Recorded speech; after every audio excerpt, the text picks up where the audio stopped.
There are no subtractions and divisions in our mind. There is only addition and multiplication. I will just remove negative thoughts and I will have positive thoughts. All the best, it's not going to work. It's just that you need to pay little attention as to how it functions. You will see there is a distinction between what is you and what you have gathered.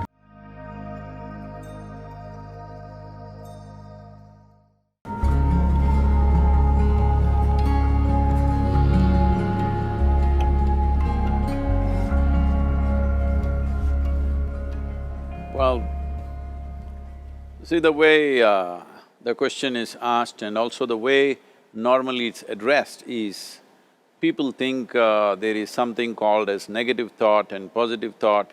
They want to remove the negative thoughts and have only positive thoughts. For such people, I would ask them to just experiment for 10-15 seconds. Let them forcefully remove one thought from their mind. For example, next 10 seconds, just don't think of a monkey. Try not to think of a monkey for next 10 seconds. You will see you will be full of monkeys. So what I'm saying is, this is the nature of your mind, because in this mind, all the three pedals are throttle. There is no brake, there is no clutch. Whatever you touch, it will only go faster. In this kind of mind, people have been taught from moral teachers and religious teachers, do not think about bad things. Well, since then it's been a full-time job. So there is no way you can handle the mind like this. This doesn't need any great enlightenment. If you spend 2 minutes with your eyes closed, you will realize you cannot do anything forcefully with this mind. So, I want to remove negative thoughts. Do not ever go in this direction, because what you want to remove will become your quality. Always you will be on it. So what should I do? The thing is this, without understanding the fundamental mechanism of this mind, because our mind, human mind, is the most sophisticated computer on the planet. Even all the supercomputers have come out of this. When this is the case, is it not important that we understand the mechanics of how it functions? One simplistic aspect of how it functions is, there are no subtractions and divisions in our mind. There is only addition and multiplication. If you try to do something with it, it will say one more. If you try hard, it will multiply into many more. In this mind, you don't try to identify what is positive, what is negative and try to remove it. First of all, one needs to understand, this mind of yours, this body of yours is supposed to serve you. The life that you are is important.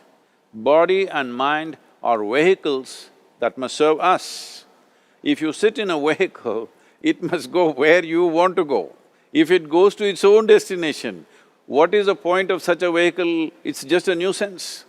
Right now, most human beings are unfortunately experiencing this fantastic possibility of human mind as a nuisance, as a troublesome thing. Well, this is the most beautiful thing you have. It's just that you need to pay little attention as to how it functions. One simple thing is this. First and foremost process is, that's why we put out this process called Isha Kriya. This is to distance yourself from your physiological and psychological process. There is something called as you which exists. This is not a composite of all your thoughts and emotions and physiological processes. Beyond that, there is you. If you close your eyes, even if you cannot see anything, you're still there. It is through the window of your eyes that you're looking out, but if you close your eyes, it doesn't mean that you don't exist, you still exist. So beyond your thought, you still exist, beyond your emotion, you still exist. So that you, the life that you are, this has to come into your experience. Why is it that you're not allowing that to come into your experience, which is the most significant aspect of who you are? Who you are right now, the most significant aspect is, you and me are alive right now, this is it. What I'm thinking, what you're thinking is not the important thing. We are alive right now, that is the important thing. So, it is important that you focus on this fundamental sense of aliveness within you, and then you will see there is a natural distance between you and your thought process. Once there is a distance between your psychological process and your physiological process, this is the end of suffering. Because there are only two kinds of suffering that human beings go through, physical suffering and mental suffering. Once you create a little space between you and your mind, between you and your body, this is the end of suffering.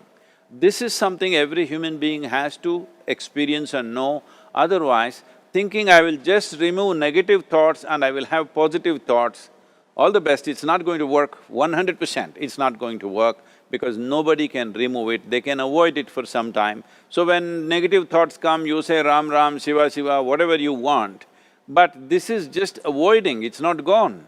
The moment you stop that, it will pop back with great force, otherwise it'll come back in your dreams.